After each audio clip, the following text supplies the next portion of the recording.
తిరిగిపోయింది రుచి మాత్రం. అమ్మా ఇదిగో పాలకూర.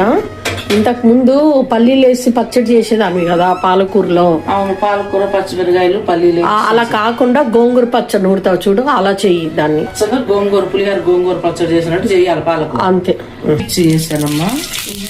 వేయాలి ధనియాలతో రుచి కదా గోంగూర, అలాగే పాలకూర కూడా ధనియాలు వేసాక వస్తుంది. జీలకర్ర కూడా కొంచెం వేసేస్తున్నాం, 1 స్పూన్ ఉంటుంది.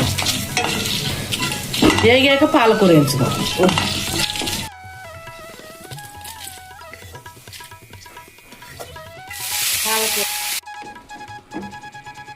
అమ్మ పాలకూర వేగింది, బంద్ చేద్దాము.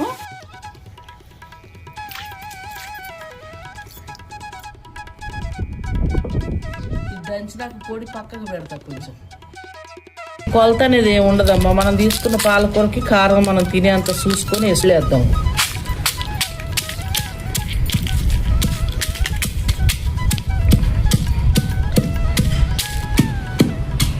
మిక్సీ పచ్చడి, రోటి పచ్చడి మనకి. అమ్మ ఈ పొడి కొంచెం పక్కకు పెడితే నలిగింది. ఎంత చింతపండు కూడా ఒక చిన్న ఉల్లిపాయ అంత.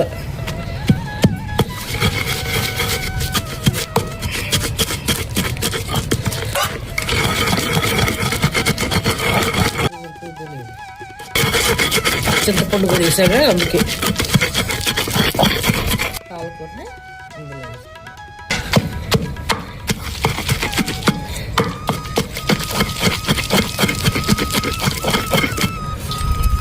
5 రెమ్మలు తీసుకున్న చిన్న ఉల్లిపాయలు కూడా.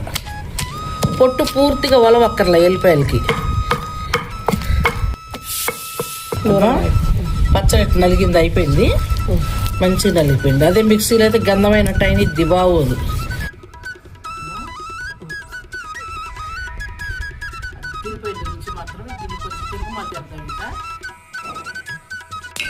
అమ్మ శనగపప్పు, మినపప్పు, జీలకర్ర, ఆవాలు, ధనియాలు, ఎండుమిర్చి, అలాగే 2 చిన్నులపాయి పించేసారు.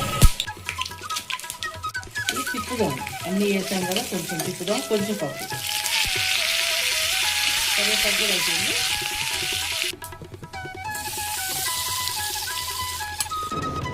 పాలకూర పచ్చడి పులిహార గోంగూర లాగా ఎలా చేసుకున్నామో చూసారు కదండి.